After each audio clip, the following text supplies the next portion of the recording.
وأشهد أن لا إله إلا الله وحده لا شريك له وأشهد أن محمدا عبده ورسوله أما بعد قال النبي صلى الله تعالى عليه وسلم نعمتان مغبون فيهما كثير من الناس الصحة والفراغ وقال عليه الصلاة والسلام تركت فيكم أمرين لن تضلوا ما تمسكتم بهما كتاب الله وسنة رسوله أو كما قال عليه الصلاة والسلام وقال عليه الصلاة والسلام كل مولود يولد على الفطرة فأبواه يحفظانه أو ينصرانه أو يمجسانه أو كما قال عليه الصلاة والسلام اللهم صل على سيدنا ومولانا محمد وعلى آل سيدنا ومولانا محمد وبارك وسلم أستغفر الله الذي لا إله إلا هو الحي القيوم وأتوب إليه আল্লাহ পাক জাল্লা জালালুহু আমাদের সবাইকে মাফ করে দেন, আমাদেরকে দ্বীনের সহি বুঝ দান করেন। আজকের ইসলামী মজলিসকে রব্বুল আলামিন কবুল করে নেন। আমাদের সবাইকে আউলিয়া সিদ্দিকিনের মাকাম নসিব করে দেন। এই ইসলামী বয়ানের উসিলায় আমাদের সকলকে, এলাকার নারী পুরুষ সবাইকে আল্লাহ পাক কামেল হেদায়েত দান করেন। আমার ভাইয়েরা, আমাদের উপর সার্বক্ষণিক যে দায়িত্ব সেটা হচ্ছে আল্লাহর হয়ে থাকা। আল্লাহর হয়ে থাকা, আল্লাহকে না ভুলা। এক মিনিটের জন্য রব্বুল আলামিনকে না ভুলা। এক মিনিট তো অনেক লম্বা সময়, বরং এক সেকেন্ডের জন্য আল্লাহকে না ভুলা। দৈনন্দিন যত কাজ সেটা তো করতে হবে। খাওয়া দাওয়া, ঘুম, আরাম, আয় রোজগার, ব্যবসা বাণিজ্য, ওযু গোসল সবই করব। এগুলো তো হাত পায়ের কাজ। হাত দিয়া হাতের কাজ করব, পা দিয়া পায়ের কাজ করব, চোখ দিয়া চোখের কাজ করব, দাঁত দিয়া দাঁতের কাজ করব, ব্রেন দিয়া ব্রেনের কাজ করব। অন্তরের কাজ হচ্ছে আল্লাহর স্মরণ। অন্তরের কাজ হচ্ছে আল্লাহর স্মরণ। মুফতি শফিক সাহেব রহমতুল্লাহ আলাইহি বলতেন যে দুনিয়াকে পকেটে রাখা জায়েজ, দুনিয়াকে টাকা পয়সা অগায়রা দুনিয়াকে পকেটে রাখা জায়েজ, অন্তরে নয়। দুনিয়াকে পকেটে রাখা জায়েজ, অন্তরে নয়। অন্তরে থাকবে শুধুই রব্বুল আলামিন, অন্তরে শুধুই আল্লাহ। আল্লাহ পাক আমাদেরকে সেই মাকাম, সেই মর্যাদা নসিব করেন। হাদিস শরীফের মধ্যে এসেছে, আম্মা জান আয়েশা সিদ্দিকা রাদিয়াল্লাহু তাআলা আনহা বলেছেন, কানা রাসূলুল্লাহ সাল্লাল্লাহু আলাইহি ওয়াসাল্লাম ইয়াযকুরুল্লাহ তাআলা আলা কুল্লি আহইয়ানিহি। নবীজি এমন ছিলেন যে এক মুহূর্তের জন্য আল্লাহকে ভুলতেন না। নবীজি এক মুহূর্তের জন্য আল্লাহকে বলতেন না। আমরা মনে করি যে পাঞ্জাবি পড়লাম, টুপিটা মাথায় দিলাম, দাড়িটা রাখলাম, নামাজ তো পড়লাম, করি, হজ তো করলাম, যাকাত তো দেই, মনে হয় ইসলাম এখানেই শেষ। ইসলামের কিছু রয়েছে যে ফরজ, মা বোনেরা আছেন, ইনশাল্লাহ মহিলাদের উদ্দেশ্য বয়ান হবে, তো আপাতত আমরা শুনতে থাকি। তো এই মনে করি যে কমপ্লিট হয়ে গেল, তাহাজ্জুদ পড়ি, ইশরাক পড়ি, আওয়াবিন পড়ি। আসলে বিষয়টা এমন না। বিষয়টা অনেক দূর পর্যন্ত। এগুলো তো করতে হবে, যেটা ফরজ সেটা আদায় করা, যেটা ওয়াজিব সেটা আদায় করা, যেটা সুন্নতে মুআক্কাদা সেটা আদায় করা। কিন্তু আল্লাহ পাক চাচ্ছেন কি? আল্লাহ পাক চাচ্ছেন 24টা ঘন্টা বান্দা আমার হয়ে থাকুক। 24টা ঘন্টা বান্দা আমার হয়ে থাকুক। ওমা খলাকতুল জিন্না ওয়াল ইনস ইল্লা লিয়াবুদুন। রব্বুল আলামিন পবিত্র কোরআনে পাকের মধ্যে বলেছেন, জিন এবং মানুষকে আমি সৃষ্টি করেছি লিয়াবুদুন ইয়ানি লিয়ারিফুন, আমার পরিচয় অর্জন করার জন্য, আমার পরিচয় লাভ করার জন্য। এবং পবিত্র কোরআনে রব্বুল আলামিন বলেছেন অবতাগু ইলাইহিল উসিলা, যে তোমরা আমাকে খোঁজো। আল্লাহ পাক বলেন কি, তোমরা আমাকে খোঁজো। আল্লাহকে খোঁজা, আল্লাহকে ভালোবাসা, আল্লাহকে মহব্বত করা এবং এক মুহূর্তের জন্য রব্বুল আলামিনকে না ভুলা। অন্য আয়াতে কারিমের মধ্যে আল্লাহ পাক বলেছেন অযকুর রব্বাকা ইদা নাসিতা, ওয়াযকুর রব্বাকা ইদা নাসিতা, যখনই তুমি তোমার রবকে ভুলে যাবা তখনই তুমি তাকে স্মরণ করবা, যখনই ভুলে যাবা তখনই স্মরণ করবা। তার মানে আল্লাহ পাক কি চাচ্ছেন এই কথার দ্বারা উদ্দেশ্য, যে কোনো বান্দা যেন এক মুহূর্তের জন্য আল্লাহকে না ভুলে, কোনো বান্দা যেন এক মুহূর্তের জন্য আল্লাহকে না ভুলে। পবিত্র কোরআনে রব্বুল আলামিন বলেছেন ফাযকুরুনি আযকুরুকুম। দেখেন কত বড় মর্যাদা। আল্লাহ পাক বলেন যে আমাকে স্মরণ করো তো আমিও তোমাকে স্মরণ করব, আমাকে স্মরণ করো তো আমিও তোমাকে স্মরণ করব। এবং দেখেন হাদিসে কুদসির মধ্যে রব্বুল আলামিন বলেছেন যে ওয়া আনা মাআহু ইদা যাকারানি, ওয়া আনা মাআহু ইদা যাকারানি। বান্দা যখন আমাকে স্মরণ করে তো তখন আমি বান্দার সাথী হয়ে যাই। বান্দা যখন আমাকে স্মরণ করে তখন আমি বান্দার সাথী হয়ে যাই, তার সাথেই থাকি। ফা ইন যাকারানি ফি নাফসিহি, যদি বান্দা আমাকে মনে মনে স্মরণ করে। আরো বড় কথা, আরো সুসংবাদ দিচ্ছেন রব্বুল আলামিন যে বান্দা যদি আমাকে মনে মনে স্মরণ করে ফা ইন যাকারানি ফি নাফসিহি যাকারতুহু ফি নাফসি, আমিও তাকে মনে মনে স্মরণ করি। কত বড় কথা। অন্তর্যামী, অন্তরের খবর একমাত্র কে জানেন? আল্লাহ পাক জানেন। আপনার পাশে আপনার স্ত্রী, আপনার মনে কি আর আপনার স্ত্রীর মনে কি? আপনার মনে কি স্ত্রী জানে না, স্ত্রীর মনে কি আপনি জানেন না। আপনি আপনার বন্ধু বান্ধবদের সাথে আছেন, কিন্তু আপনার মনে কি বন্ধু বান্ধব জানে না, বন্ধু বান্ধবের মনে কি আপনি জানেন না। মোবাইলে ফোন করলেন, ফোনে কথা বলতেছেন মায়ের সাথে বাবার সাথে, কত কথাই তো হয়, কিন্তু মনের কথা, মায়ের মনের কথা আপনি জানেন না, আপনার মনের কথা মা জানে না। মনের কথা একমাত্র কে জানেন? আল্লাহ পাক জানেন। তা আল্লাহ বলতেছেন ফাইন যাকারানি ফি নাফসিহি, বান্দা যদি মনে মনে আমাকে স্মরণ করে, তা আল্লাহ তো বুঝতেছেন এই বান্দার অন্তরে আমি আছি। তখন বান্দাকে পুরস্কার স্বরূপ, নগদ পুরস্কার স্বরূপ আল্লাহ বান্দার কথা স্মরণ করতে থাকে। আল্লাহ পাক আমাদেরকে সে মাকাম দান করেন, হামেশা আল্লাহকে স্মরণে রাখার তৌফিক দান করেন। তো বলতেছিলাম যে আল্লাহ আমাদের থেকে কি চান, যেন আমরা আল্লাহর হয়ে থাকি। আল্লাহ আমাদের থেকে কি চান, যেন আমরা আল্লাহর হয়ে থাকি। এখন আল্লাহর হয়ে থাকা কিভাবে আল্লাহর হয়ে থাকতে হবে? আল্লাহর হয়ে থাকা কিভাবে যাবে? যে বান্দা আল্লাহর নাফরমানি করে না সেই আল্লাহর হয়ে থাকে। আল্লাহর হয়ে থাকার উদ্দেশ্য কি?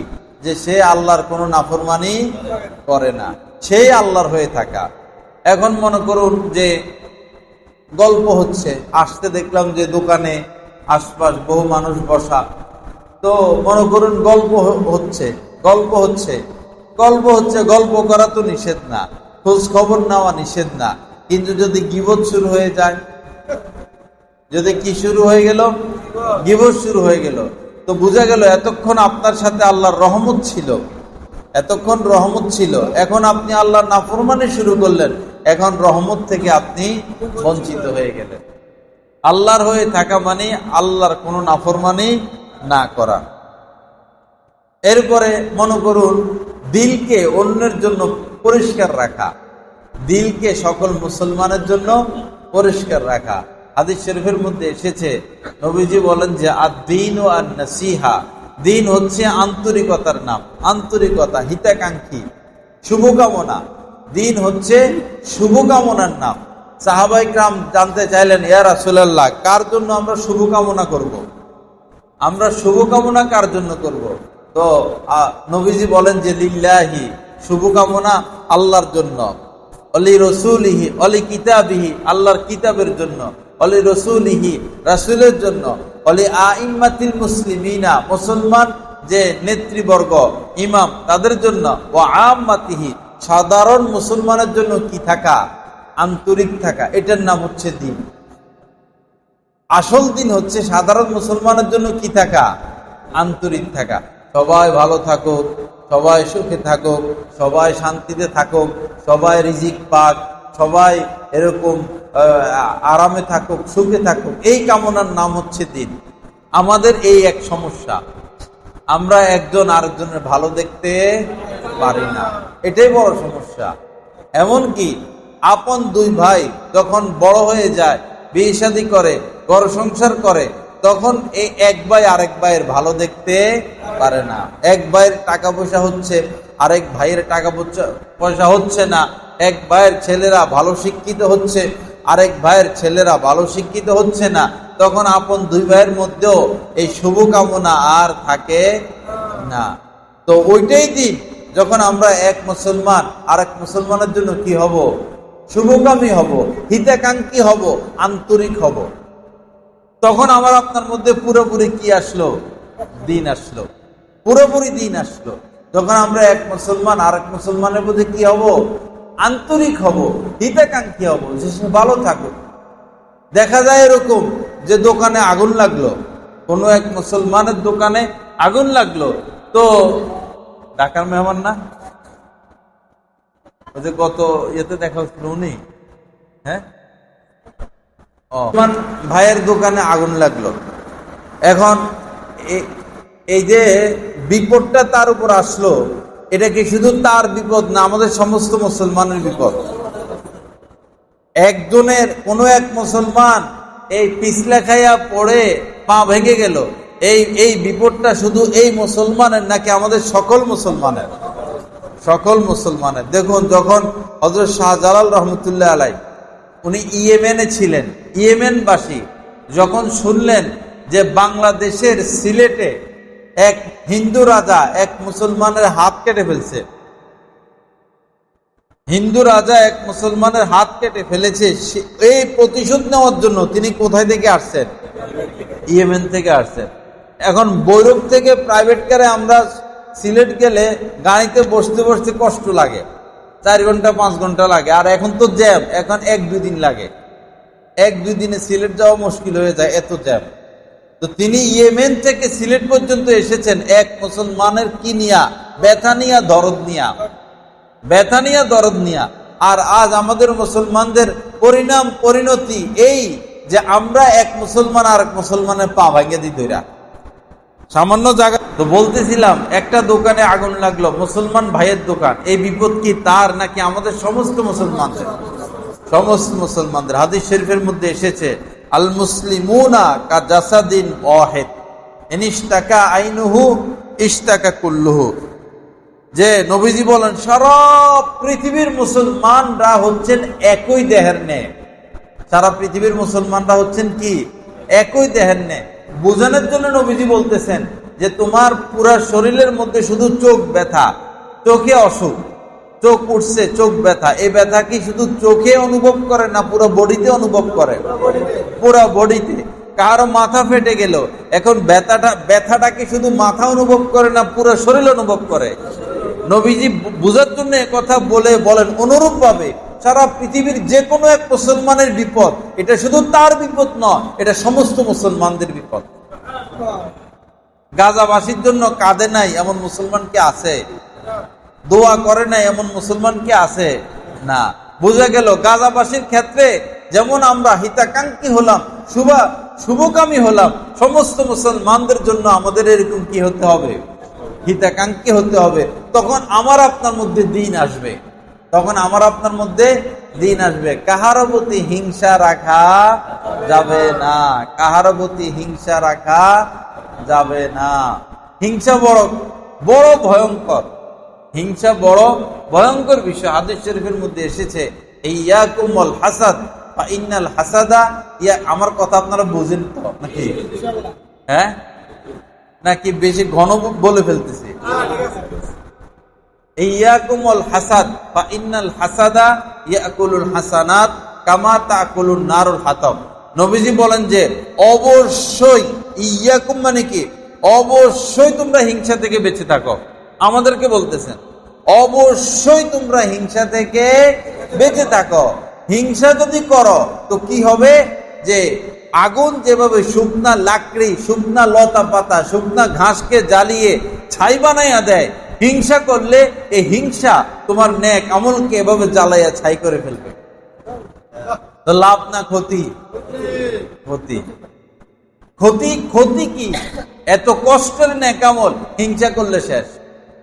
এত কষ্টের নেক আমল হিংসা করলে শেষ।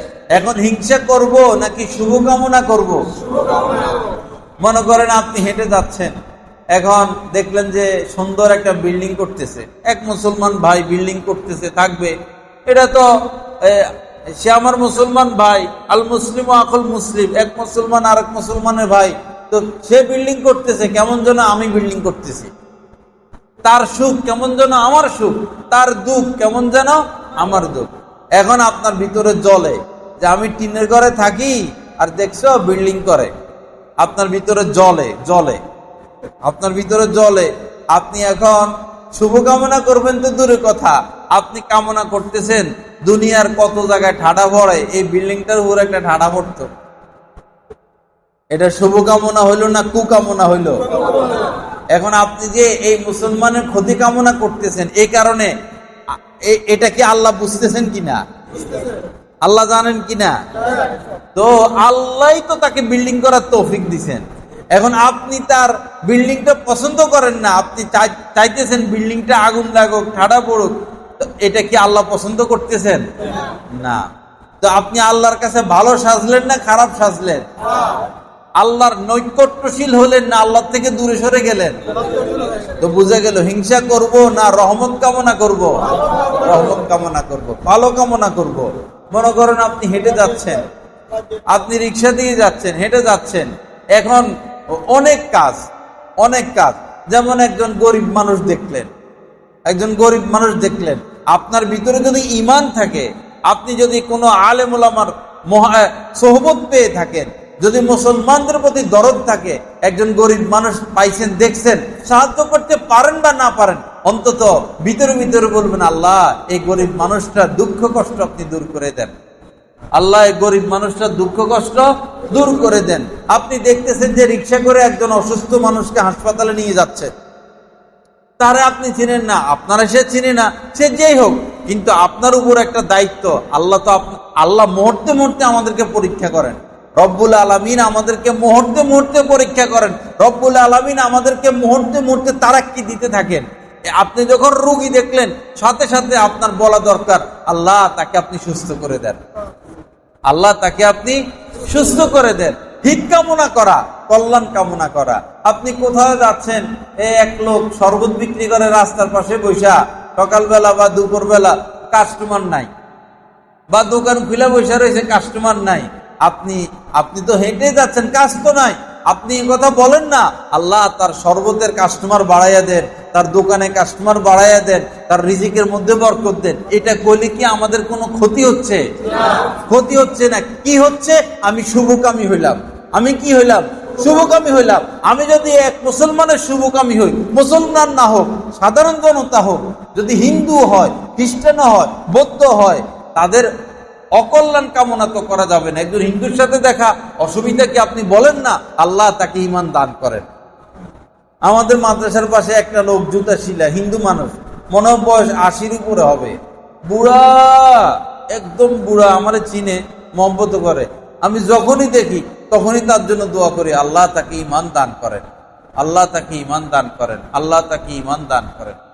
যে কোনো হিন্দু, ভৈরবে হিন্দুরা আমাকে খুব মহব্বত করে, হিন্দুরা আমাকে খুব মহব্বত করে, অনেক মহব্বত এদের সাথে। পরে দেখা সাক্ষাৎ হয়, কথাবার্তা হয়, তো আমি বস দোয়া করি তাদের জন্য, আল্লাহ ঈমান দান করেন, আল্লাহ ঈমান দান করেন, আল্লাহ ঈমান দান করেন। ওই যে বিগত সরকারের যখন পতন হয় তখন বিভিন্ন জায়গায় হিন্দুদের ঘর বাড়ি পড়াইতেছে। পরে ওই আমাদের এলাকার এক হিন্দুর সাথে এগুলা কথা, পরে উনি কয়, হুজুর এগুলা আসলে কোনো মুসলমানরা করে না, আলেম ওলামারাও করে না, এই যে আমাদের হিন্দুদের ঘর বাড়ি পোড়া এটা কোনো মুসলমানরা করে না, এটা একটা রাজনৈতিক বিষয়, এটা একটা রাজনৈতিক বিষয়। মুসলমানরা কখনো আমাদের ঘর ভাঙবে এটা আমার বিশ্বাস হয় না। তার কথা এগুলো। সে বলছে যে আমি তো বিভিন্ন জায়গায় বলি আপনার কথা, যে আমাদের এলাকাতে একজন আলেম আছেন, একজন হুজুর আছেন, তার সাথে আমরা কথাবার্তা বলি, ওনাদের মধ্যে তো এগুলো আমরা কখনো দেখি নাই। একটা রুটি আপনি যদি একটা কুকুরকে দেন রব্বুল আলামিন খুশি হবে, একটা রুটি যদি একটা বিড়ালকে দেন রব্বুল আলামিন খুশি হবে, একটা রুটি যদি একজন মুসলমান গরিবের হাতে দেন যেমন রব্বুল আলামিন খুশি হবে, একটা রুটি যদি গরিব একটা হিন্দু খ্রিস্টান বৌদ্ধকে দেন তাও রব্বুল আলামিন খুশি হবে, তাও রব্বুল আলামিন খুশি হবে। আল্লাহ পাক কাহার উপরে জুলুম করা যাবে না, কাহার উপরে জুলুম করা যাবে না। হ্যাঁ, আপনি যদি তাদের সাথে মহব্বত হয়, ভালোবাসা হয়, আপনি দ্বীনের দাওয়াত দিতে পারেন, কালেমার দাওয়াত দিতে পারেন, এটা আপনার দায়িত্ব। তবে আগে মহব্বত সৃষ্টি করবেন, ফ্রি হবেন, তার একটা একরাম করবেন, তার উপকার করবেন, একরাম করবেন, উপকার করবেন। তখন আপনি কথা বললে সে আপনার কথাটা শুনবে, কথাটা রাখবে। লা ইলাহা ইল্লাল্লাহ। আল্লাহ পাক আমাদের সবাইকে সহিহ বুঝ দান করেন। তো আমরা কি কামনা করব? শুভ কামনা করব, সব সময় শুভ কামনা করব, শুভ কামনা করতেই থাকবো। এখন মনে করেন আপনার দুশমন আপনার ক্ষতি করতে চায়, আপনার দুশমন আপনার ক্ষতি করতে চায়, এখন তার কেমনে শুভ কামনা করবেন? তার শুভ কামনা কেমনে করবেন? বা তার শুভ কামনা এমনি করবেন, আল্লাহ তার ক্ষতির থেকে আমারে বাঁচাও, তার হেদায়েত দিয়ে দাও, তার ক্ষতির থেকে আমাকে বাঁচাও, তাকে হেদায়েত দিয়ে দাও। যদি তার হেদায়েত তার কপালে না থাকে তাহলে তাকে তুমি ধ্বংস করে দাও, যদি হেদায়েত কপালে না থাকে তাহলে তাকে তুমি ধ্বংস করে দাও। আল্লাহ আমাদের সবাইকে মাফ করেন, সহিহ বুঝ দান করেন। তো অন্তরটা সমস্ত মুসলমানদের জন্য আমরা কি করব? পরিষ্কার করে ফেলবো। আমাদের অন্তর যেন দুধের মতো সাদা হয়, আমাদের অন্তর যেন দুধের মতো সাদা হয়। পৃথিবীর ফুলগুলোতে যত ঘ্রাণ, আমার আপনার অন্তর থেকে এর থেকেও যেন বেশি ঘ্রাণ বের হয়, আমার আপনার অন্তর থেকে যেন এর থেকে বেশি ঘ্রাণ বাহির হয়। এক মুসলমানের সাথে দেখা হলো, বস দূর থেকে আসসালামু আলাইকুম ওয়া রাহমাতুল্লাহ, দূর থেকে কি বলবো? সালাম দিয়ে দিব। কোন মুসলমানের সাথে দেখা হইলে সালামের অপেক্ষায় থাকবো না, সালাম দিয়ে দিব। আল্লাহ রাসূল ছোট বাচ্চাদেরকে সালাম বাড়ে, ছোট বাচ্চাদেরকেও সালাম দিতেন, ছোট বাচ্চাদেরকেও সালাম দিতেন।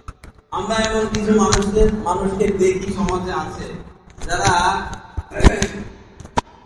সালাম দেয় না, সালামের অপেক্ষায় থাকে। এটা এরকম মানুষ আছে কি না? সালামের অপেক্ষায় থাকে। তো আপনি কি সালামের অপেক্ষায় থাকতেন? না, আগে আগে সালাম দিয়ে দিতেন, আগে আগে সালাম। যার সাথে দেখা হবে মুসলমান দূর থেকে হাসি মুখে, কিভাবে? হাসি মুখে, আসসালামু আলাইকুম ওয়া রাহমাতুল্লাহ। এরপরে যদি কয়েকদিন পর দেখা হয় মুসাফা হইলো, আর যদি প্রতিদিনই দেখা হয় বস সালাম। এক একদিন যদি 2 বার 3 বার 5 বারও দেখা হয় সালাম। আমরা এই কয়েকজন মানুষ এই এলাকার যদি সালামের প্রচলন ঘটাই, কমপক্ষে 20 বার 30 বার সালাম দেই, এই সমাজে কোনো মারামারি কাটাকাটি থাকবে না। সমাজ থেকে মারামারি, ঝগড়া, ফাসাদ, মামলা, মোকদ্দমা, হিংসা, বিদ্বেষ সব দূর করার সবচেয়ে বড় ওষুধ হচ্ছে সালাম। সবচেয়ে বড় ওষুধ হচ্ছে সালাম। আরেকটা হচ্ছে খানা খাওয়ানো, আরেকটা কি? খানা খাওয়ানো। আরেকটা হচ্ছে শেষ রাতের নামাজ। নবীজি যখন মদিনায় প্রবেশ করেন, নবীজি যখন মক্কা থেকে হিজরত করে মদিনায় প্রবেশ করেন, তখন নবীজি একটা হাদিস বলেছিলেন, নবীজি বলেছেন যে আফসুস সালাম, ব্যাপকভাবে সালামের প্রচলন ঘটাও, ওয়া আতিইমুত তুআম, মানুষকে খানা খাওয়াও, ওয়া আতিমুত তুআম, মানুষকে খানা খাওয়াও, ওয়া সাল্লু বিল লাইল ওয়ান নাসু নিআম, মানুষ যখন ঘুমিয়ে থাকে তখন নামাজ পড়ো, মানুষ যখন ঘুমিয়ে পড়ে তখন নামাজ পড়ো। আহা, নামাজের স্বাদ তো আমরা পাইলাম না, নামাজের মজা তো পাইলাম না। মাঝে মধ্যে একটু উঠা উচিত। এই শুইতে যায় লম্বা সময় মোবাইল টিপি করে কি লাভ? যারা ফেসবুক চালায়, যারা মোবাইলে আসক্ত, মোবাইল ছাড়া তাদের ঘুম আসবে না। যদি যারা বেশি ফেসবুক বলা হয়, যদি তাদেরকে বলা হয় যে আজকে রাত্রে তুমি বালিশ নিবা না মোবাইল নিবা, যদি কথার কথা বলা হয় যে ঘুমাইতে গেলে তো বালিশ লাগে, আবার যারা ফেসবুকে আসক্ত তাদের মোবাইল ছাড়া ঘুম আসবে না, থাকতে পারবে না। তো তাদেরকে যদি দুইটা অপশন দেওয়া হয় যে মোবাইল নিবা নাকি বালিশ নিবা, কি বলবো? তো বালিশের কুভারে লাথি মার, আমারে মোবাইল দে, আমাকে মোবাইল দে। আচ্ছা, যদি বলেন যে আচ্ছা অপশন দুইটা, সারা রাত হয় ফ্যান চলবে তাহলে মোবাইল পাইবে না, আর মোবাইল যদি নিতে হয় তাহলে ফ্যান ছাড়া ঘুমাইতে হবে, তো কি বলবে তারা? ফ্যান লাগবে না, কি লাগবে? মোবাইল লাগবে। মোবাইলের এমন অবস্থা। এই 2 ঘন্টা 3 ঘন্টা শুয়ে শুয়ে যে আমরা মোবাইল চালাই, আমাদের লাভ না ক্ষতি? ক্ষতি। ক্ষতি মানে কি সহজ ক্ষতি নাকি অস্বাভাবিক ক্ষতি? অস্বাভাবিক ক্ষতি। এই গত কয়েকদিন আগে এক জায়গায় মাহফিলে গেলাম, এক যুবক এসে বলতেছে মন চায় আত্মহত্যা করে মরে যায়। মানে পাপ করতে করতে একসময় অনীহা আসে, পাপ করতে করতে অনীহা আসে। বিদেশের মধ্যে ইউরোপ আমেরিকা, তাদের তো পাপ আর নেক এক সমান। মদ খাওয়াকে তারা কিছু মনে করে না, জিনা করাকে কিছু মনে করে না, সুদ খাওয়া ঘুষ খাওয়া কোনো পাপ তাদের কাছে পাপ বলতে নাই। তো পাপ করতে করতে করতে করতে করতে করতে আর কত করবে? জিনা করতে করতে কত করবে? শরাব পান খাইতে খাইতে আর কত পান করবে? আকাম কুকাম করতে করতে কত করবে? পরে সমানে আত্মহত্যা করে। পরে সমানে কি করে? আত্মহত্যা করে। পাপের মধ্যে যদি আল্লাহ পাক শান্তি রাখতেন তো পাশ্চাত্য বিশ্বের মানুষ এক একজন 1000 বছর হায়াত কামনা করত, কিন্তু তারা পাপ করতে করতে এক পর্যায়ে মৃত্যু কামনা করে। কি কামনা করে? মৃত্যু কামনা করে। বেঁচে থেকে আর কি করব? পাপ করতে করতে পরে বলে বেঁচে থেকে আর কি করব? আমার যুবক ভাইরা, ফেসবুক চালায়া কেউ কোনোদিন সফল হয় নাই, কেউ কোনোদিন কামিয়াব হয় নাই। এই অশ্লীল চিত্র, অশ্লীলতা দেখে, এই দেখার দ্বারা দিনের উপরে প্রভাব বিস্তার করে, মন খারাপ হয়ে যায়। এই সুন্দরী সুন্দরী মেয়ে, এদেরকে তো পাওয়া সম্ভব না, এদের কাছে যাওয়া সম্ভব না। যে সমস্ত মেয়েদের অশ্লীল ছবি দেখে, এগুলা হয়তো মরেও গেছে, কেউ কেউ মারা গেছে, কেউ কেউ বুড়ি হয়ে গেছে। এমনও মেয়েদের অশ্লীল ছবি দেখে যারা এই ভিডিওটা 20 বছর আগে, এটা যখন বুড়ি হয়ে গেছে, অথবা এই ভিডিওটা কয়েক বছর আগে, ওই মেয়ে হয়তো মারা গেছে, কবরে চলে গেছে, জাহান্নামের আগুনে জ্বলতেছে। আরেকটা বড় বিষয় হলো, ভালো মানুষকে দেখলে ভালো আসর পড়ে, খারাপ মানুষকে দেখলে খারাপ আসর পড়ে। আপনি রাস্তা দিয়ে হেঁটে যাচ্ছেন, একজন নামাজিকে দেখলেন, নামাজি মানুষ, মাথায় টুপি, মুখে দাড়ি, হাতে তাসবিহ, 5 ওয়াক্ত নামাজ পড়ে, 1 ওয়াক্ত নামাজ পড়ে গিয়ে আবার অপেক্ষা থাকে আবার আরেক ওয়াক্তে কখন মসজিদে আসবে। এরকম একজন ভালো মানুষের সাথে দেখা হইলে ভালো লাগে কিনা? ভালো লাগে। আবার আরেকজন মানুষের সাথে দেখা হয়েছে যে হইলো দালাল, যে হইলো ধূমপান করে, যে মদ খায়, মানুষের জমি দখল করে, মানুষের উপর অবিচার অত্যাচার করে, চোর বদমাশ ডাকাত, এই লোকটারে দেখলে ভালো লাগে নাকি খারাপ লাগে? খারাপ লাগে। তো মোবাইলে যে আমরা খারাপ মানুষদেরকে দেখি, নায়িকা, এরা তো ভালো মানুষ না, নায়ক, এরা তো ভালো মানুষ না, এরা তো খারাপ মানুষ। মোবাইলে যখন আমরা এদেরকে দেখি, তো এটার খারাপ প্রভাবটা আমার আপনার মধ্যে পড়ে কিনা? পড়ে। দেখবেন সমাজের মধ্যে কিছু ছেলে আছে, স্কুলে পড়ে, কলেজে পড়ে, অথবা ব্যবসা বাণিজ্য করে, অথবা পড়ালেখা করে না, আছে এলাকার মধ্যে, হঠাৎ করে দেখা যায় যে তারা মাথার মধ্যে টুপি, তাদের মাথায় টুপি, হঠাৎ করে দেখা যায় যে তাদের মুখে দাড়ি, হঠাৎ করে দেখা যায় যে তারা নামাজি হয়ে গেল, হঠাৎ করে দেখা যাইতেছে পাঞ্জাবি, টুপি, পাগড়ি, জিকির আজকারের ইবাদত বন্দেগী, এরকম দেখা যায় কিনা? এটার কারণ হলো সে কার সোহবত পাইছে? ভালো মানুষের সোহবত পাইছে। কার সোহবত পাইছে? ভালো মানুষের সোহবত পাইছে, কোন আলেমে দ্বীনের সোহবত পাইছে, কোন আল্লাহ ওয়ালার সোহবত পাইছে, এজন্য তার এই অবস্থা। আবার দেখবেন এলাকার মধ্যে কিছু ছেলে ফেলে আছে, কানের মধ্যে ধুল লাগায়, লাগায় কিনা? হাতের মধ্যে কি লাগায়? চুড়ি লাগায়, চুড়ি লাগায়। এরপরে পিছনের চুল, এপাশের চুল, এপাশের চুল, পিছনের চুলগুলো চাইচা ছোট্ট করে শয়তানের মতো এখানে কতগুলো রাখে, আছে কিনা এরকম? এরপরে নির্লজ্জের মতো হাফ প্যান্ট পরে। কি একটা ভালো ছেলে, এখন কি করে? এই রান রুন এগুলো সব দেখাইয়া বুড়া পোলা 18 বছর 20 বছরের হাফ প্যান্ট করে। তো তার মধ্যে যে এই পরিবর্তন, এই ছেলেটার কি ভালো মানুষের সোহবত পাইছে না খারাপ মানুষের সোহবত পাইছে? এই কথাটা আমি এজন্য বললাম যে ভালো মানুষকে দেখলে মানুষের অন্তরের উপরে যেমন প্রভাব পড়ে, খারাপ মানুষগুলোকে দেখলেও মানুষের অন্তর আত্মার উপরে কি পড়ে? খারাপ পড়ে, এবং এটার প্রভাব তার জীবনে বিস্তার লাভ করে, এটার প্রভাব তার উপরে বিস্তার লাভ করে। এজন্য নবীজি বলেছেন, লা তুসাহিব ইল্লা মুমিনা, মুমিন ব্যতীত কাহারও সান্নিধ্যে যাবে না, মুমিন ব্যতীত কাউকে বন্ধুরূপে গ্রহণ করবে না, মুমিন ব্যতীত কাউকে বন্ধুরূপে গ্রহণ করবে না। ওয়ালা ইয়াকুল তুআমাকা ইল্লা তাকিয়ুন, নবীজি বলেছেন মুত্তাকি ব্যতীত কেউ যেন তোমার খানা না খায়। খুব কঠিন কথা, মুত্তাকি ব্যতীত কেউ যেন তোমার খানা না খায়। দোকানে বসে যে চা খাওয়াই, সে কি মুত্তাকি? বন্ধুকে ডেকে ডেকে আয় দোস্ত আয় চা খাইয়া যায়, বন্ধু কি মুত্তাকি? এরপরে বাজার সদাই করে কামাই রোজগার করে ঘরে নিয়ে স্ত্রীকে খাওয়ায়, সন্তানকে খাওয়ায়, আমার স্ত্রী আমার সন্তান সবাইকে মুত্তাকি? মুত্তাকি তো না। তো নবীজি তো বলতেছেন মুত্তাকি ছাড়া কাউকে খানা খাওয়াবা না। তো আমরা সারাদিন যাদেরকে খাওয়াই সব তো বেমুত্তাকি। এখন উপায় কি?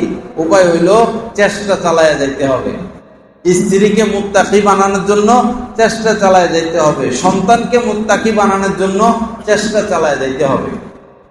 সন্তান যদি মুত্তাকি না হয়, আল্লাহর কসম এই সন্তানের দ্বারা দুনিয়াতেও আপনি কোনো উপকার হাসিল করতে পারবেন না, আখিরাতেও এর দ্বারা আপনি কোনো উপকার পাবেন না।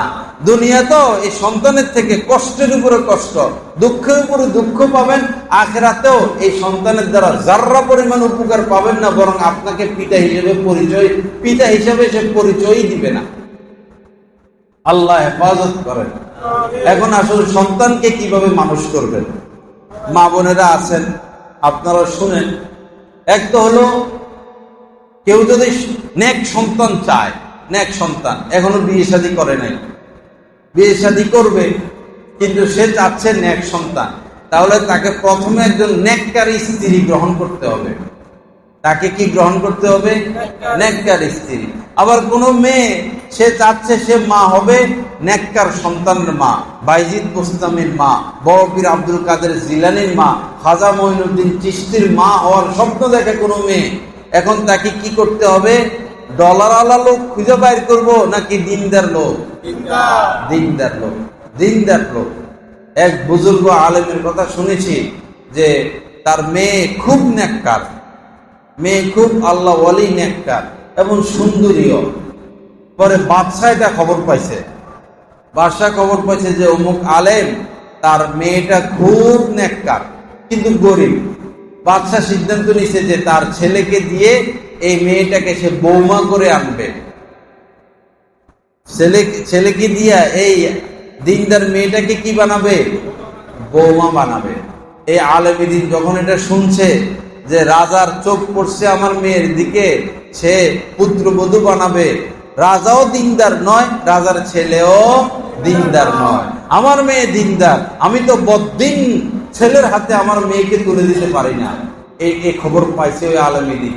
তখন রাত গভীরে মেয়ে আর বাবা বাইরে হয়ে গেছে ঘর থেকে, রাত গভীরে বাইর হয়ে এই আলেম তার এক ছাত্রের বাড়িতে গেছে। ছাত্র গরিব, কোন রকম ভাঙামুগা ঘর, যাইয়া ছাত্রকে ঘুম থেকে জাগাইছেন, জায়গায় বলল, বাবা আমার মেয়েটাকে তুমি বিবাহ করবা? রাজা তার ছেলেকে দিয়ে আমার মেয়েকে পুত্রবধূ বানাবে, আমি তো বদ্দিন ছেলের হাতে আমার মেয়ে, আমার এত ভালো মেয়ে, মুত্তাকি মেয়ে, আল্লাহ বলে মেয়েটাকে তো বদ্দিন ছেলের হাতে দিতে পারি না, বাবা তুমি আমার মেয়েটাকে বিবাহ করবা? পরে ওই ছেলেও দিকদার যে এটা তো আমার জন্য খুশনসিব, আমি তো তার উপযুক্ত না। ওই জায়গায় বিবাহ করাইয়া ওই ছেলের ঘরে নিজের কলেজের টুকটা মেয়েকে দিয়ে পরে আবার নিজের বাড়িতে ফিরে চলে আসছে। এরপরও বদ্দিন ছেলের হাতে নিজের মেয়েকে তুলে দেন নাই। কিন্তু আমাদের অবস্থা কি? আমরা যদি শুনি ব্যাংকে চাকরি করে, আমেরিকা থেকে আসছে, ইটালি থেকে আসছে, লন্ডন থেকে আসছে, সিটিজেন, তখন মেয়ে তো দূরের কথা, মেয়ের মা বাবার মাথা আগে খারাপ হয়ে যায়। মেয়ের মা বাবার মাথা আগে খারাপ হয়, এই খবরটা নেয় না যে এই ছেলেটার চারিত্রিক অবস্থা কেমন, এই ছেলেটার চারিত্রিক অবস্থা কেমন। ওই সমস্ত ইউরোপ রাষ্ট্রে যারা থাকে তাদের কাছে মেয়ে বিয়ে দেওয়ার আগে চিন্তা ভাবনা করা উচিত, তাদের কাছে মেয়ে দেওয়ার আগে চিন্তা ভাবনা করা উচিত। কারণ পরিস্থিতি খারাপ, পরিবেশ খারাপ, সে দেশে অবৈধ বলতে কিছু নাই, সব বৈধ। মদ বৈধ, শুয়োরের মাংস বৈধ, জিনা ব্যভিচার বৈধ, এমন কোন পাপের কাম নাই যেটা ওই দেশে সহজে সম্ভব না। এজন্য আসলে খুব সাবধানে আত্মীয়তা করা। আত্মীয়তার ক্ষেত্রে নবীজি বলেছেন, ফাযফার বিযাতিদ দ্বীন তারিবাত ইয়াদাক, যে ও কপাল পোড়া, তুমি সাংসারিক জীবনে যদি সুখী হতে চাও তো দ্বীনকে প্রাধান্য দাও। কাকে প্রাধান্য দাও? দ্বীনকে প্রাধান্য দাও। হাদিস শরীফের মধ্যে এসেছে, তুনকাহুল মারআতু লিআরবাঈন, সাধারণত 4 কারণে কোনো মেয়েকে বিবাহ করা হয়। কয় কারণে? 4 কারণে। তুনকাহুল মারআতু লিআরবাঈন, লিমালিহা, কেউ আছে মাল সম্পদ দেখে বিবাহ করে, সারা জীবন গরিব, যে আমি তো গরিবই, তো ধনী লোকের মেয়েকে বিবাহ করতে পারলে একটু সিরা যদি টাকা পয়সা পাই। কেউ মাল দেখে বিবাহ করে, কপাল পোড়া। এরা কি? কপাল পোড়া। যারা মাল দেখে বিবাহ করবে, মালের লোভে বিবাহ করবে, আল্লাহ পাক আজীবনের জন্য এদেরকে দারিদ্রতার মধ্যে রেখে দিবেন।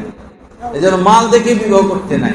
তো কেউ তো মাল দেখে বিবাহ করে, লিমালিহা ওয়ালি জামালিহা, কেউ সুন্দর দেখে বিবাহ করে, ওয়ালি হাসাবিহা, কেউ বংশীয় মর্যাদা দেখে বিবাহ করে, ওয়ালি দীনিহা, কেউ বিবাহ করে দিন দেখে। কি দেখে? দিন দেখে। আমার যখন বিয়ের সময় হয়েছিল, তখন আমার আত্মীয় স্বজন পাত্রী দেখে, তা আমি বলছিলাম যে মেয়ে মোবাইল ব্যবহার করে আমি সেই মেয়ে বিবাহ করব না। যে মেয়ে মোবাইল ব্যবহার করে আমি সেই মেয়ে বিবাহ করব না। এখন তো আত্মীয় স্বজন পেরেশানির মধ্যে পড়ে গেছে, এই মেয়ে আমরা পাবো কই? খোঁজাখুঁজি, দিন থাকতে হবে, তার মধ্যে দিন থাকতে হবে।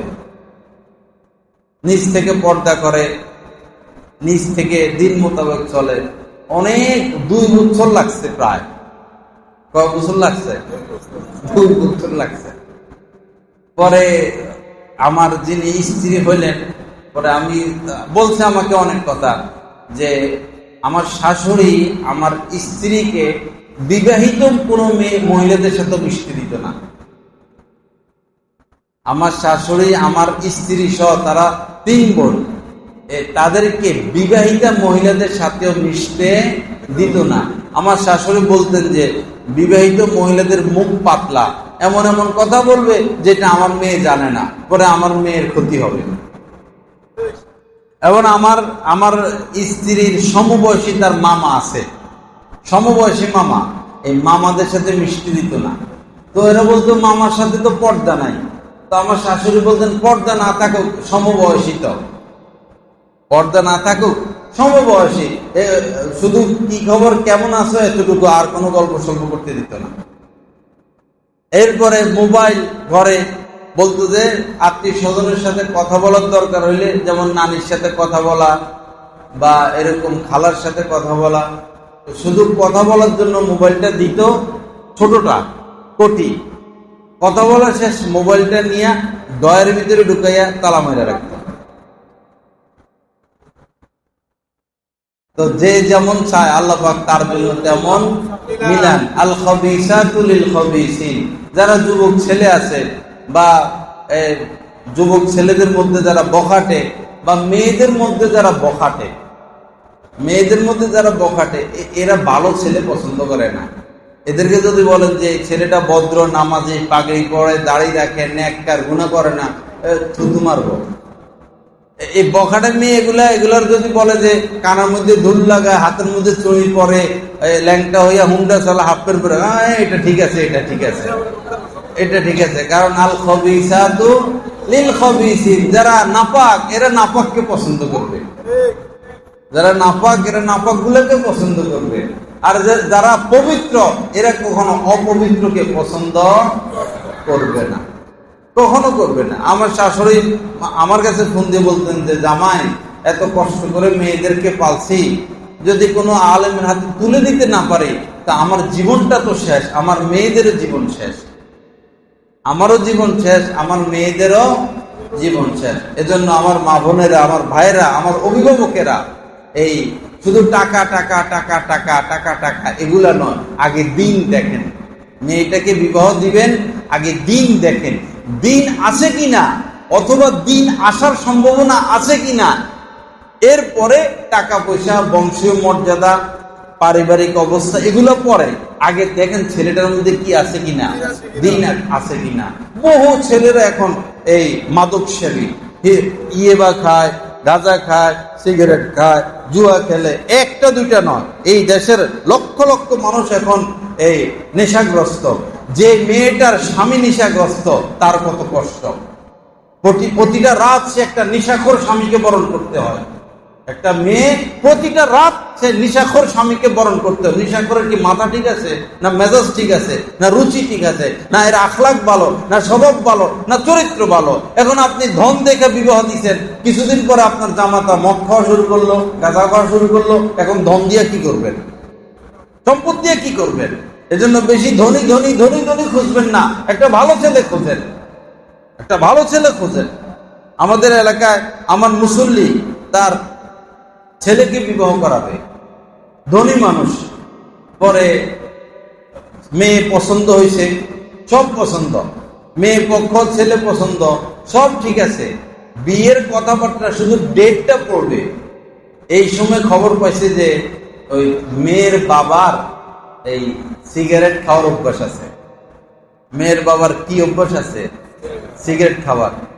উনি বলছেন না, আমি এই মেয়ে ঘরে আনবো না, আমি এই মেয়ে ঘরে আনবো না। তো অনেকে বলছে মেয়ের বাপে না সিগারেট খায়, মেয়ে কি আর খায়? না খাক, এটার আসর আছে, এটার কি আছে? আসর আছে। পরে আমার নাতি বুদ্ধিরা কি খাবে? সিগারেট খাবে। সিগারেটটাকে সহ্য করতে পারেন নাই, আত্মীয়তা ভেঙে দিছে, সিগারেট পছন্দ করেন নাই।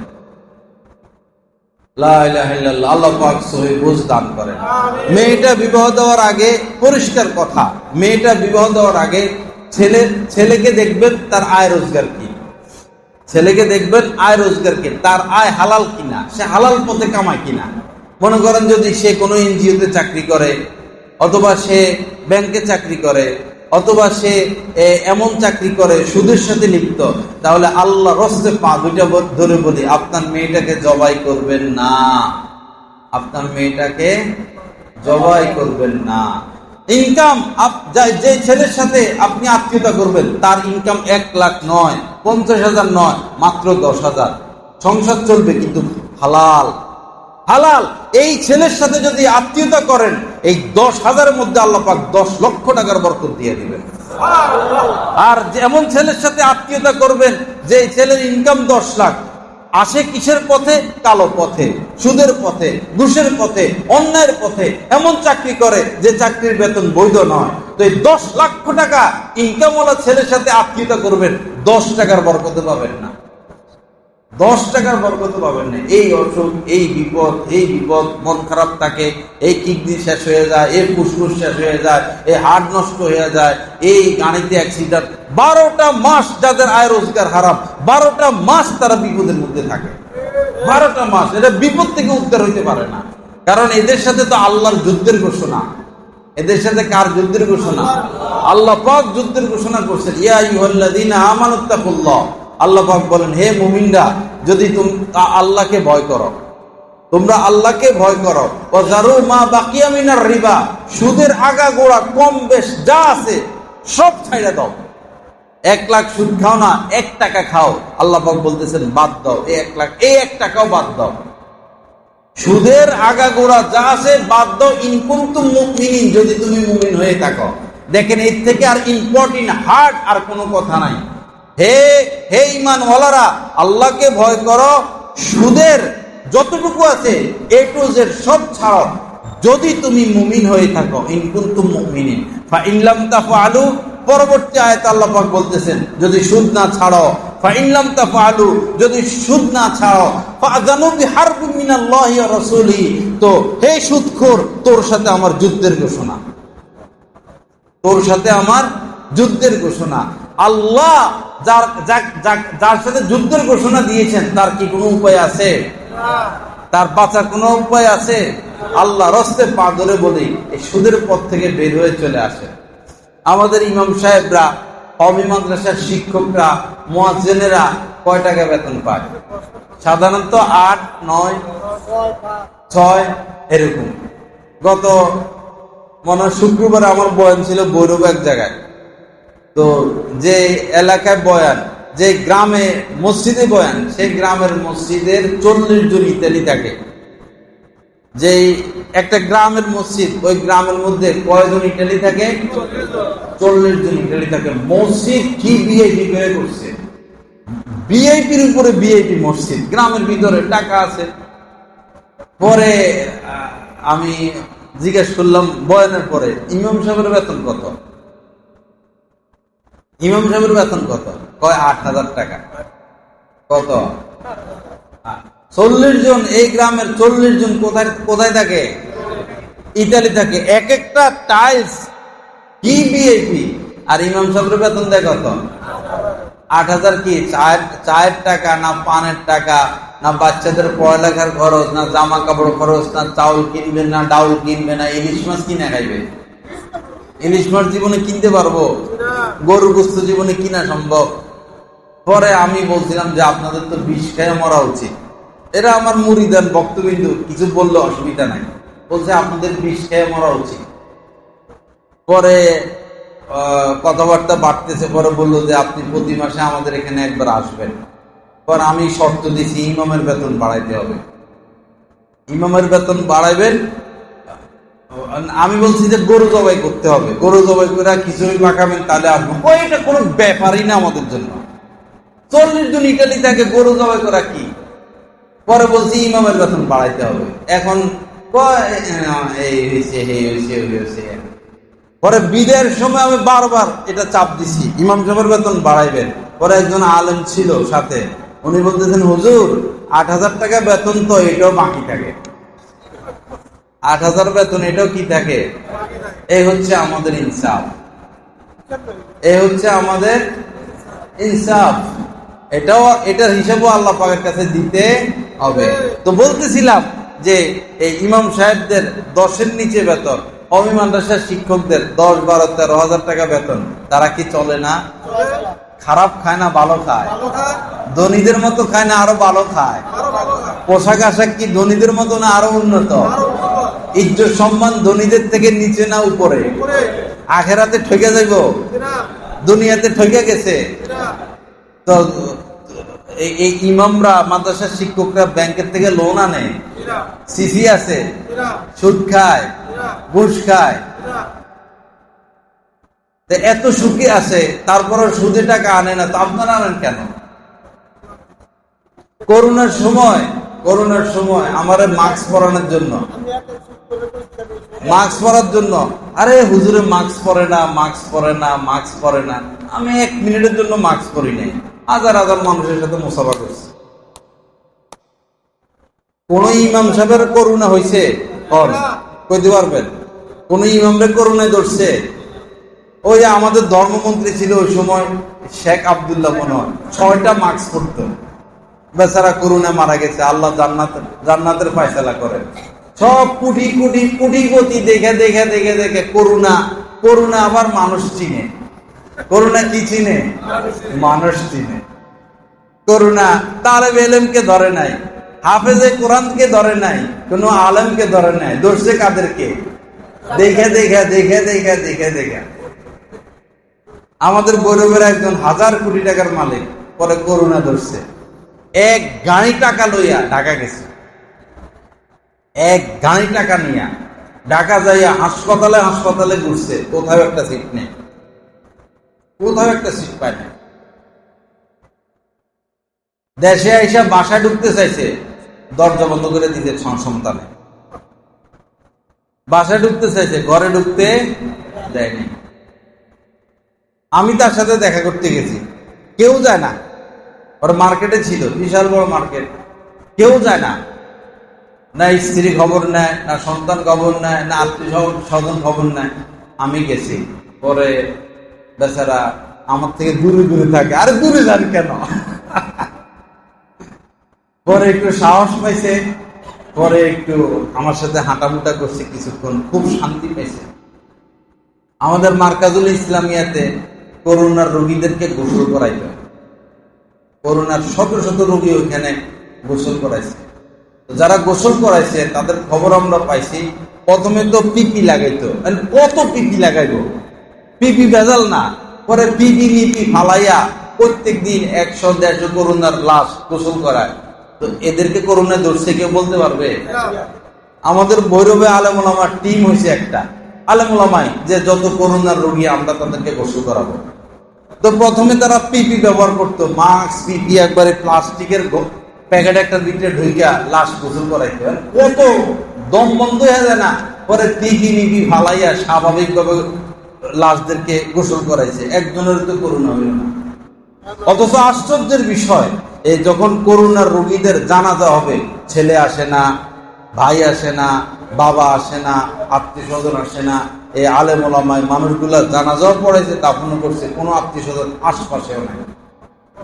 সত্য নাকি মিথ্যা? সত্য। এক লোক আমাদের ভৈরবের ঢাকা মারা গেছে, পরে ভাবছে যে করোনায় মারা গেছে, দেশের লাশ আনছে, এখন সবাই বাইকে চলে গেছে, আত্মীয় স্বজন কেউ নাই। পরে এই গাঁয়ের থেকে লাশ ফালাই দিছে, লাশের কাছে কেউ যায় না। বড় বাঁশ আনছে, বাঁশ দূরের থেকে বাঁশ দিয়ে গুতাইতে ঠেলতে পরে নিয়ে এই গর্তের মধ্যে ফালাইছে, ধারে কাছে কেউ যায় নাই। পরে শোনা গেছে আসলে তার করোনাই ছিল না, এই পেট ব্যথা উঠছিল, সম্ভবত অ্যাপেন্ডিসাইটের ব্যথা বা কিছু। হাসপাতালে গেছে, ডাক্তাররা আসে নাই, ওই চিল্লাইতে মারা গেছে। আসলে করোনা ছিল না। লা ইলাহা ইল্লাল্লাহ। তো প্রাসঙ্গিক ভাবে এই কথাগুলো বললাম, আল্লাহ মাফ করে দেন, আল্লাহ পাক সহিহ বুঝ দান করেন। তো দুনিয়ার এই অবস্থা, আর কিয়ামতের ময়দানে যখন বিভীষিকাময় অবস্থা, আল্লাহ পাক বলছেন ইয়াউমা ইয়াফিরুল মারউ মিন আখিহি, কিয়ামতের ময়দানে ভাই ভাইয়ের পরিচয় দিবে না, ভাই ভাইয়ের কাছ থেকে পলাবে। ইয়াউমা ইয়াফিরুল মারউ মিন আখিহি ওয়া উম্মিহি ওয়া সাহিবাতিহি ওয়া বানিহি, মার কাছ থেকে সন্তান পলাবে, স্বামীর কাছ থেকে স্ত্রী পলাবে, স্ত্রীর কাছ থেকে সন্তান পলাবে। কেউ কারোর পরিচয় দিবে না, কেউ কারোর কাছে আসবে না, না জানি উপকার করা লাগে কিনা। তো সেই কিয়ামতের চিত্র করোনা আসার পর আমরা বাস্তবে দেখেছি। এজন্য আমার মা বোনেরা, আমার অভিভাবক ভাইরা, নেককার ছেলের হাতে মেয়েটাকে তুলে দিবেন, নেককার ছেলের হাতে মেয়েটাকে তুলে দিবেন। আপনার মেয়েটা সুখে থাকবে, শান্তিতে থাকবে। আবার ছেলেকে বিবাহ করাবেন, একটা ফুটফুটে একটা নেককার মেয়ে ঘরে আনেন, একটা নেককার মেয়ে ঘরে আনেন। এক বুড়ো মানুষ যা কাঁদতেছে, হুজুর আমার আর কোনো দুঃখ নাই। কি হয়েছে? আমার বৌমা সকালবেলা ঘুম থেকে উঠে নামাজ পড়ে, সূরা ইয়াসিনের তেলাওয়াত করে, আমার আর কোনো দুঃখ নাই, আমার আর কোনো চাওয়া পাওয়া নাই। পুত্রবধূর ব্যবহারে এই শ্বশুরের চোখে পানি আসে, খুশির পানি। আর পুত্রবধূর ব্যবহারে বহু শ্বশুর শাশুড়ি আছে, ঘরে যেতে চায় না, রাস্তাঘাটে থেকে জীবন কাটায় দেবে। পুত্রবধূর ব্যবহারে।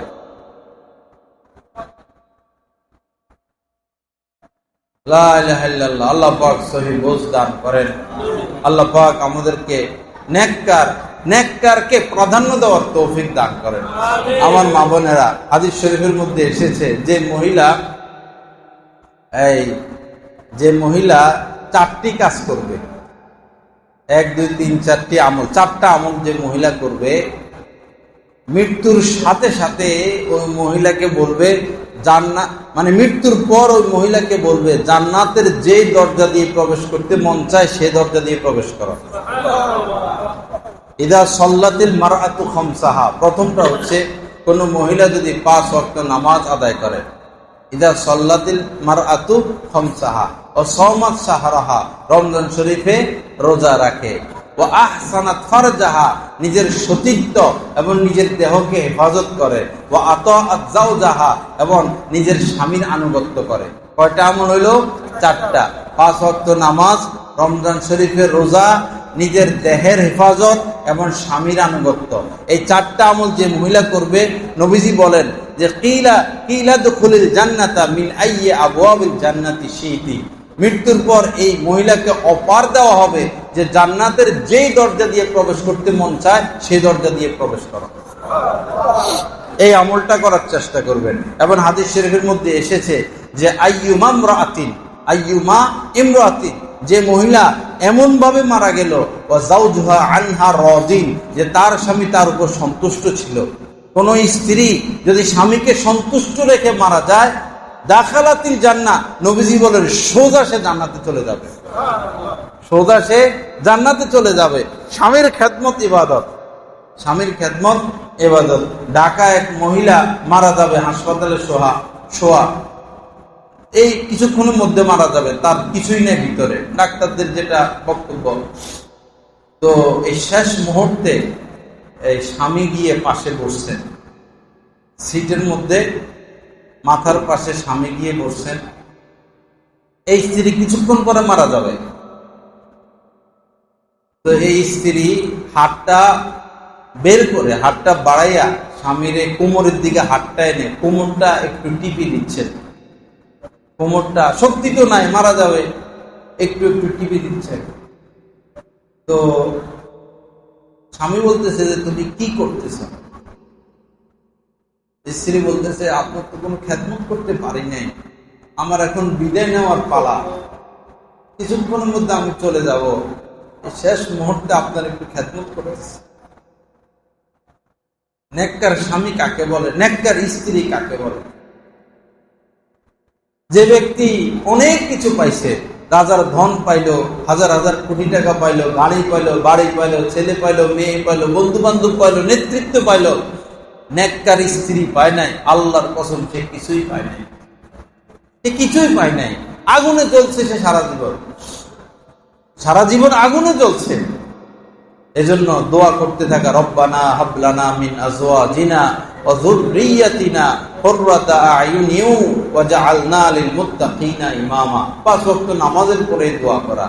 স্ত্রী নেককার না তো বস দোয়া করা, স্বামী নেককার না, দোয়া করতে থাকা, চেষ্টা করতে থাকা, দোয়া করতে থাকা, চেষ্টা করতে থাকা। আজ নয় কাল ইনশাআল্লাহ সফলতার ফুল ফুটবেই ফুটবে। এক আমার পরিচিত এক স্বামী স্ত্রী, এরা স্বামী মদ খায়। তো স্ত্রী কি করবে? চলেও যাইতে পারে না, বাচ্চা হয়ে গেছে, বাচ্চাদের দিকে তাকিয়ে মদখোর স্বামীর সংসার করে যাচ্ছে। আর ধৈর্য আর দোয়া মুনাজাত রোনাজারি, কানতে কানতে কানতে কানতে ধৈর্য ধরতে ধরতে ধরতে ধরতে 16 বছরে মাথায় এসে এই স্বামীটা শুধু যে মদ ছাড়ছে এরকম না, মদ ছাড়া নামাজ ধইরা পুরা একবারে বাইজিদ বোস্তামি হয়ে গেছে। এজন্য নিরাশ হইতে নাই, কখনো নিরাশ হইতে নাই। আমার মা বোনেরা, স্বামীর সাথে তর্ক করবেন না, স্বামীর সাথে তর্ক করবেন না। আজকে আপনার স্বামী গরম কথা বলতেছে, তো আপনি আজকে পানি হয়ে যান। স্বামী আজকে আগুন, আপনি পানি হয়ে যান, আগুন নিভে যাবে। স্বামী আগুন, আপনিও আগুন, পুরো ঘরের মধ্যে আগুন লাগবে। আজকে স্ত্রী আগুন, কোনো কারণে স্ত্রীদেরও মন খারাপ হয়, তারাও তো মানুষ। সে স্ত্রী বড় বড় কথা বলতেছেন স্ত্রী, তো আজকে স্ত্রী আগুন, স্বামী আজকে আপনি পানি হয়ে যান, আপনি আজকে পানি হয়ে যান। দুইটা কথা শুনেন, স্ত্রীর মুখে দুইটা কথা শুনেন, গালি দিতেছে গালি শুনেন, গরম গরম কথা বলতেছে গরম গরম কথা শুনেন, ধমকাধমকি করতেছে, একটু চুপ করে থাকেন। আপনার ঘরটা সুখের হবে, পরিবারটা সুখের হবে। এক লোক হযরত ওমর রাদিয়াল্লাহু তাআলা আনহু যখন খলিফা, তখন যাচ্ছেন কি হযরত ওমরের কাছে বিচার দিবেন। কি বিচার? যে স্ত্রী আমার সাথে দুর্ব্যবহার করে, আমাকে ধমকায়, এরকম ঘরের মধ্যে অশান্তি করে, উৎপাত করে। এই বিচার নিয়ে হযরত ওমরের কাছে যাচ্ছেন কে? এক লোক।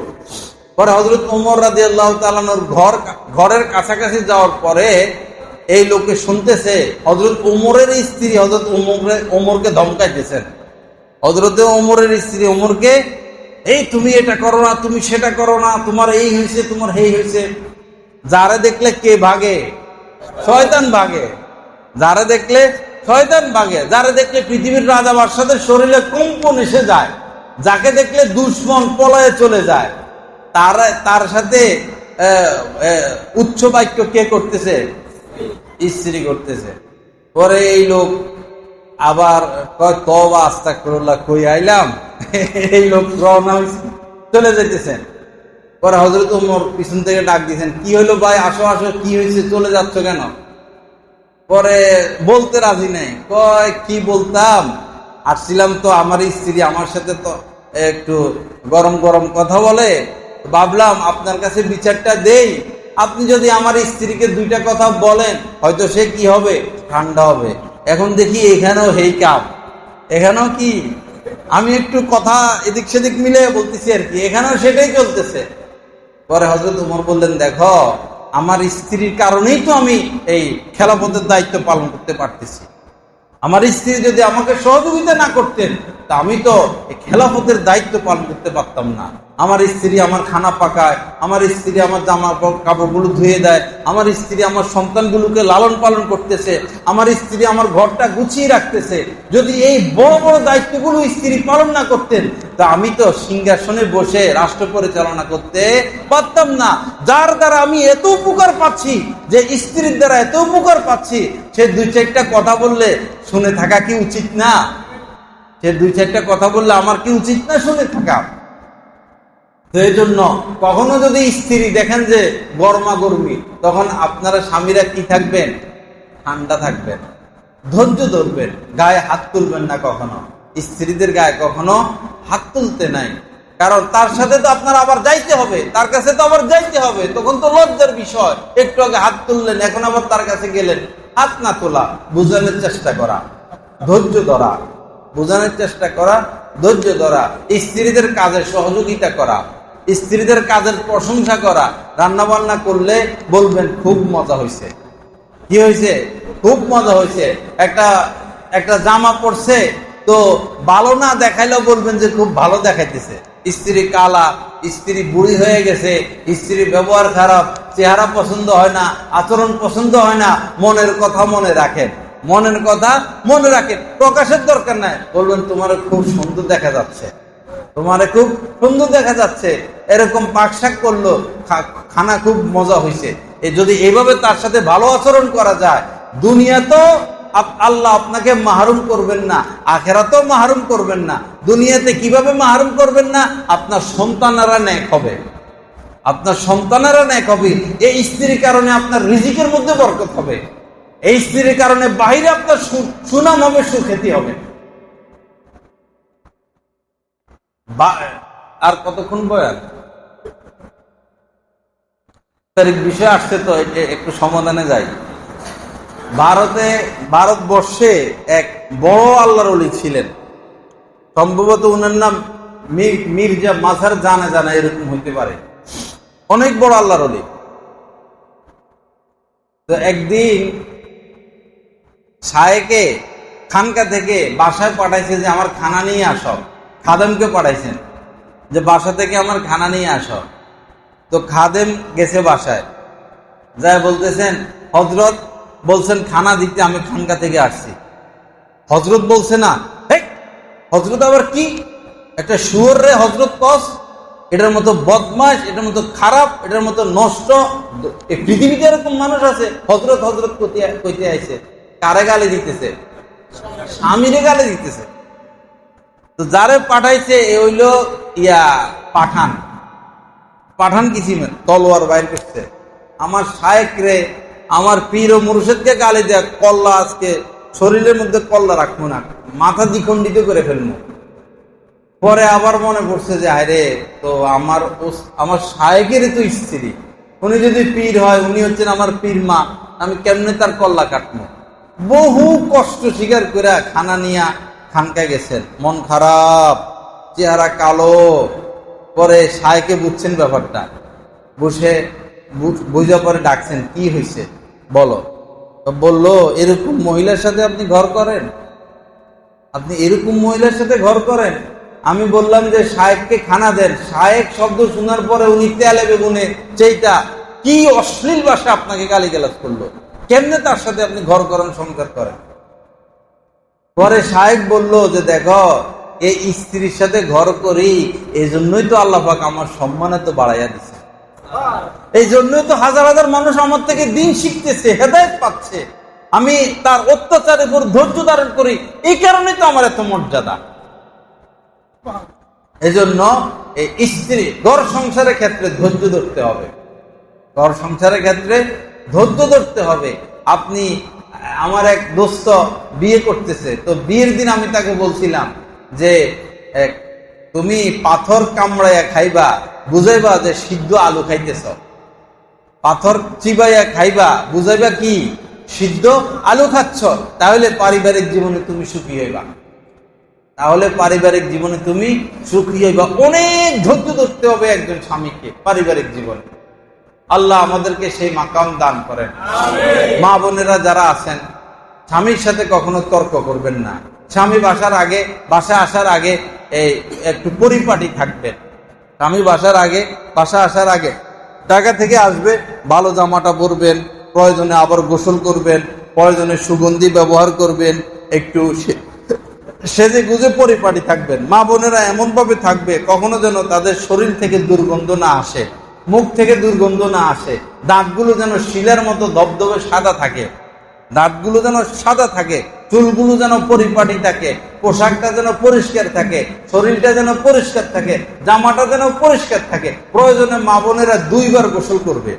স্বামী আসে রাত্রে, এখন স্ত্রী গোসল করছে দুপুরে, বিকেলে আবার ঘামাইয়া গেছে, কাজকর্ম করছে, ঘামাইয়া গেলে স্বাস্থ্যবান মহিলাদের শরীর থেকে দুর্গন্ধ আসে। প্রয়োজনে আপনি সন্ধ্যার পরে আবার গোসল করবেন। স্বামী আসার আগে আপনাকে পরিপাটি হয়ে থাকতে হবে। স্বামী ঘরে প্রবেশের সাথে সাথে স্বামীর চেহারার দিকে তাকাই আপনাকে বুঝতে হবে আমার স্বামী এখন কি চান, আমার স্বামী এখন কি চান। স্বামীর আচার আচরণে আপনি স্বামীর মনের কথা বুঝবেন। যদি বুঝেন যে স্বামী চায় 1 গ্লাস শরবত, গরম থেকে আসছে, তাড়াতাড়ি শরবত বানায় দিবেন। স্বামী পেটে ক্ষুধা নিয়ে আসছে, স্বামীর জন্য খাবারের ব্যবস্থা করবেন। স্বামী গরম দিয়ে আসছে, এখন বাতাস করা দরকার, পাখা নাই, তো একটা হাত পাখা দিয়া স্বামীকে বাতাস করতে থাকবে। স্বামীর রুচি আপনার বুঝতে হবে, স্বামীর মেজাজ আপনার বুঝতে হবে, স্বামীর মন মানসিকতা আপনার বুঝতে হবে। আপনার কোনো রুচি নাই, আপনার স্বামীর রুচি আপনার রুচি। আপনার কোনো মেজাজ নাই, আপনার স্বামীর মেজাজই আপনার মেজাজ। আপনার কোনো সাজসজ্জা, কোনো পছন্দের পোশাক নাই, আপনার স্বামীর যে পোশাকটা পছন্দ আপনারও সেই পোশাকই পছন্দ। আপনার নিজস্ব কোনো রুচি, কোনো সৌন্দর্যতা, কোনো কিছু স্বামীর সামনে পেশ করবেন না।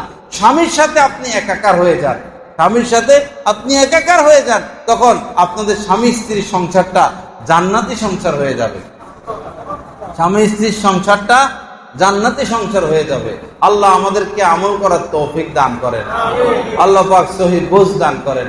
আমাদের সকল বুজুর্গদের বুজুর্গ যিনি ছিলেন সাইয়্যিদুত তায়েফা হাজী আমদাদুল্লাহ মুহাজির মক্কি রাহমাতুল্লাহ আলাইহি, আমার পীর ও মুর্শিদের মুখে খবর এই ঘটনাটা শুনছি। ওনার কাছে এক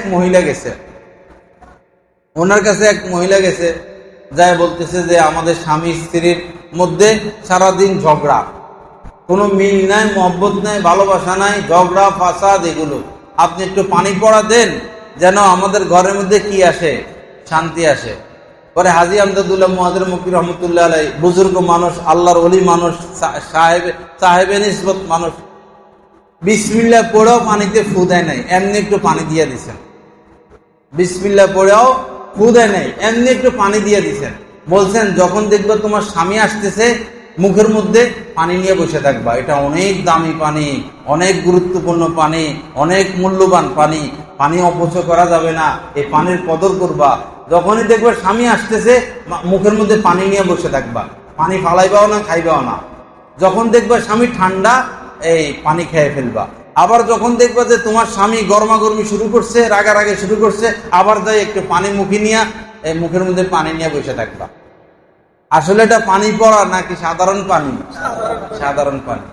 স্ত্রী তো মহা খুশি, আল্লাহর ওলির থেকে পানি পড়া আনছি, তো জানালা দিয়ে বারবার দেখে স্বামী আসতেছে কিনা।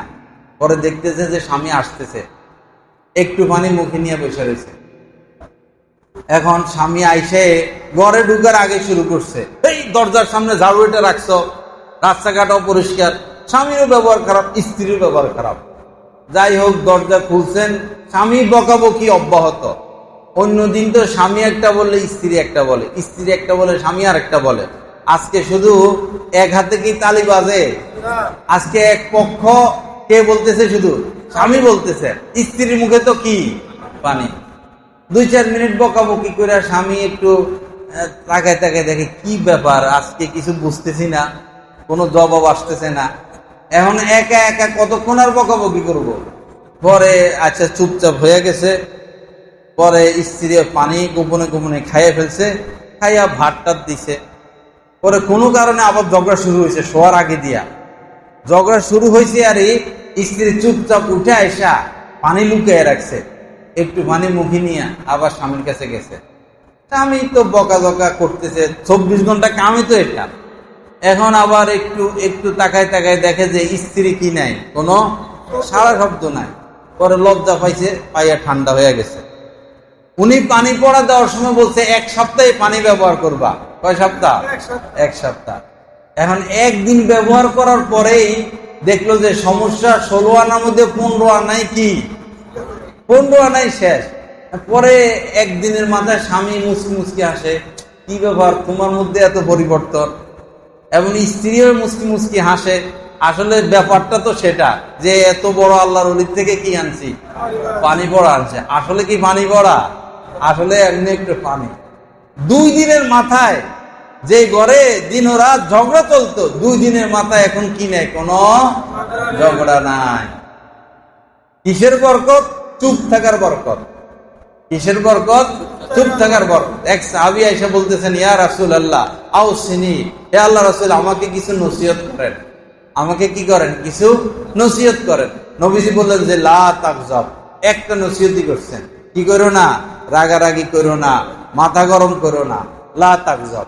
ফারাদ্দাদা মিরারান। সাহাবী বললেন, ইয়া রাসূলুল্লাহ এত ছোট নসিহত, অন্তত 5 মিনিট তো বয়ান করবেন।